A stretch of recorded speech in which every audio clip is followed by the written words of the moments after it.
Assalamualaikum warahmatullahi wabarakatuh.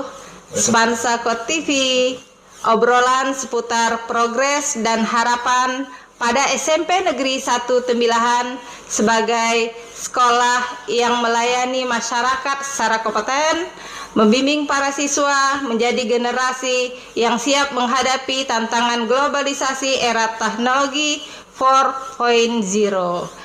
Telah hadir bersama kita di podcast SMP Negeri 1 Tembilahan Kepala Dinas Pendidikan Kabupaten Indragiri Hilir, Bapak Dr. Haji Muhammad Irwan, SPD MM MSI.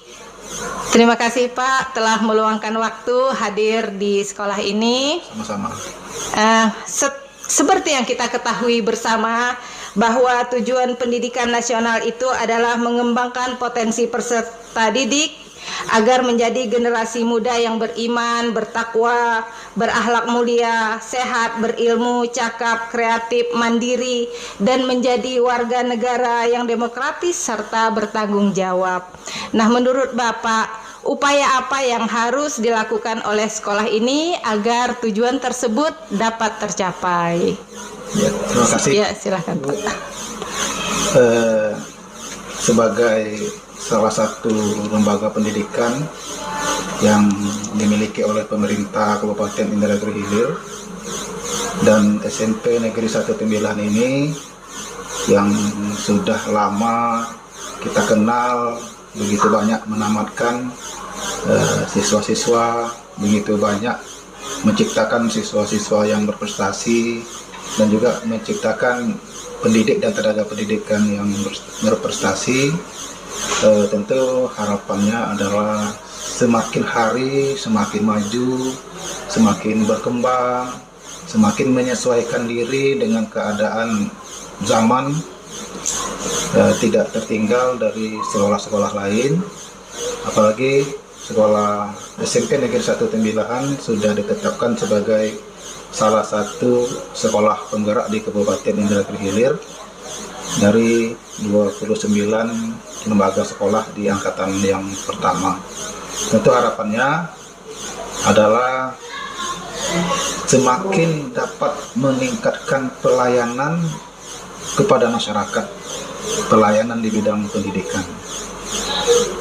Orang tua sudah memilih SMP Negeri 1 Tembilahan sebagai tempat untuk mendidik anak-anaknya, maka kami harap SMP Negeri 1 Tembilahan, kepala sekolahnya dan seluruh PTK, seluruh pendidik tenaga pendidikan yang ada di SMP Negeri 1 Tembilahan ini sudah jelas jangan mengecewakan kepercayaan daripada masyarakat yang sudah menitipkan anak-anaknya di sekolah ini. Kemudian prestasi-prestasi dari siswa, dari guru itu juga tentu semakin lebih daripada sekolah-sekolah lain, karena SMP Negeri 1 Tembilahan ini salah satu indikator terbaiknya adalah sebagai salah satu lembaga sekolah penggerak di Kabupaten Indragiri Hilir seperti yang sudah saya sampaikan tadi. Nah, saya mengharap agar SMP Negeri 1 Tembilahan ini bisa menjadi ikon perkembangan pendidikan SMP di Kabupaten Indragiri Hilir.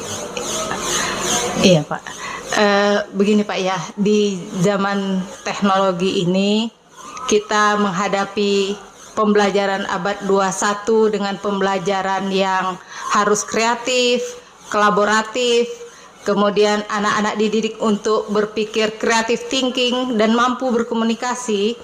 Nah, ini hal-hal yang sangat fundamental yang harus diterapkan oleh sekolah.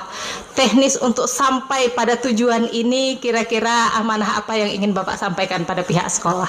Ya, terima kasih ya. Zamannya sudah berubah. Iya. Sekarang seluruhnya sudah menggunakan teknologi informasi.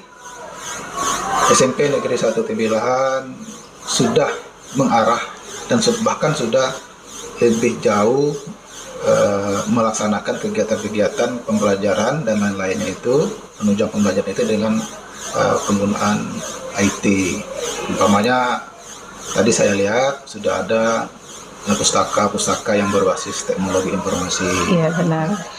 Kemudian bagaimana kita menjadikan anak didik kita berprestasi melalui perkembangan dan kemajuan teknologi informasi, maka kemampuan itu juga harus kita update terus kepada anak-anak dan peserta didik, baik kemampuannya maupun peralatannya, jadi hardware dan softwarenya. Bagaimana anak itu bisa berprestasi baik?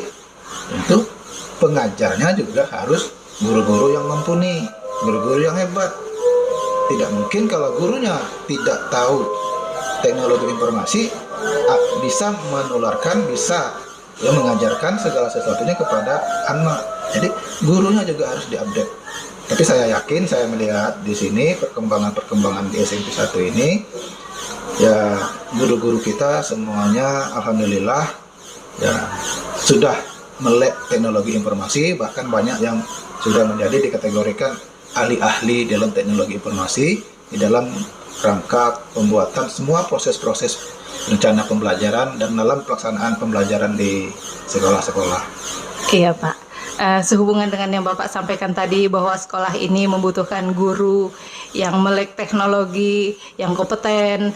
Kemudian dalam waktu dekat juga ada beberapa guru yang akan mungkin pindah tugas ke sekolah lain karena mengikuti kegiatan P3K. Lalu bagaimana Dinas Pendidikan merekomendasi lah guru-guru baru yang untuk masuk ke sekolah ini, Pak?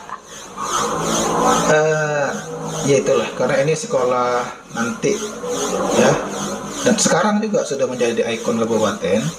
Tentu di dalam rekrutmen tenaga gurunya itu yang harus memperhatikan juga adalah guru-guru yang memang berkemampuan dan berkualitas. Guru-guru yang harus mempunyai kemampuan dalam penggunaan dan pemakaian teknologi informasi tersebut.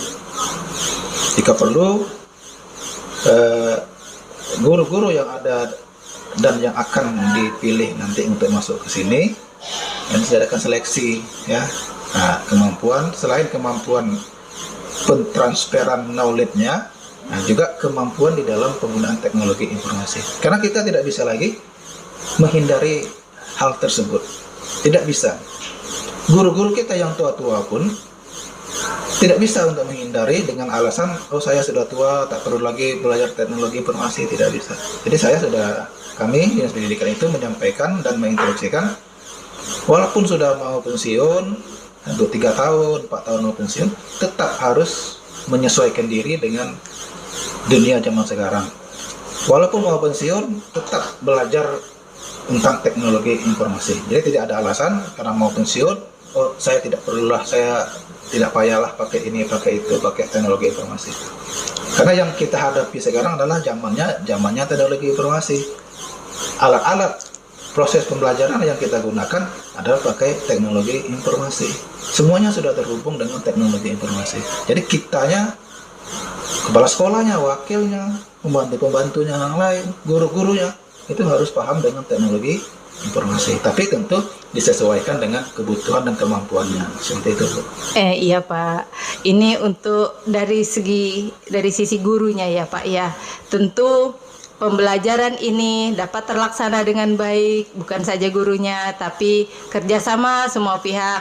Mungkin tadi dari Dinas Pendidikan akan merekrutmen guru-guru yang betul-betul memiliki kompetensi untuk dikirim ke sini. Nah, sekarang mungkin arahan Bapak untuk wali murid dan para siswa untuk menyikapi teknologi ini agar memang bermanfaat untuk mendukung pendidikan. Silahkan Pak. Ya, kepada sahabat-sahabat, rekan-rekan saya, orang tua siswa, orang tua wali murid di SMP Negeri 1 Tembilan, atau juga di seluruh wali murid di Kabupaten Indragiri Hilir, kita sudah berbeda zaman dengan kita.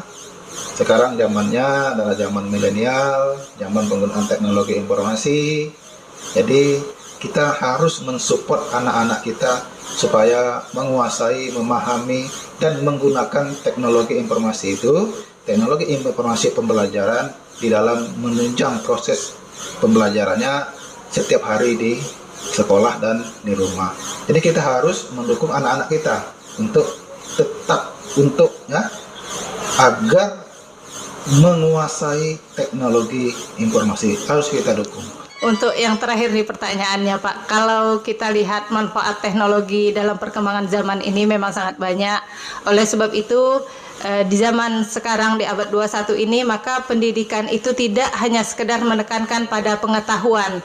Karena kalau sekedar pengetahuan, Google tentu lebih tahu segalanya. Mau nanya apa saja di Google itu dia lebih tahu. Nah, di dalam dunia pendidikan selain pengetahuan, maka siswa kan butuh bimbingan sikap, bimbingan psikomotorik. Mungkin arahan Bapak untuk para siswa dan para guru dalam membimbing anak-anak menghadapi tantangan ini. Zamannya sudah berubah. Kalau hanya untuk knowledge, pengetahuan, maka tidak diperlukan guru seperti itulah ya. Iya, Pak. Karena tadi seperti disampaikan oleh Ibu, ya Google itu lebih tahu daripada segalanya. Ya, di sana ada semuanya. Tetapi kan yang kita butuhkan di dalam hidup itu selain adanya pengetahuan, adanya juga hal-hal yang menunjang daripada kehidupan kita. Di antaranya adalah bagaimana etika-etika di dalam hidup, etika kepada sesama manusia, etika kepada pencipta, hubungan atau etika kepada alam, dan semuanya. Dan itu harus dilakukan, ya bisa disampaikan, bisa kita dapat adalah dari guru yang baik, guru yang pintar, guru yang paham antara yang dibutuhkan oleh kita di zaman sekarang ini. Seperti itu. Iya Pak, terima kasih Pak. Mungkin ini saja bincang-bincang kita di podcast pada kali ini. Kita akan berjumpa lagi di podcast berikutnya. Jangan lupa like, share, and subscribe channel TV Spansakot SMP Negeri 1 Tembilahan. Terima kasih Pak atas kehadirannya. Sampai jumpa.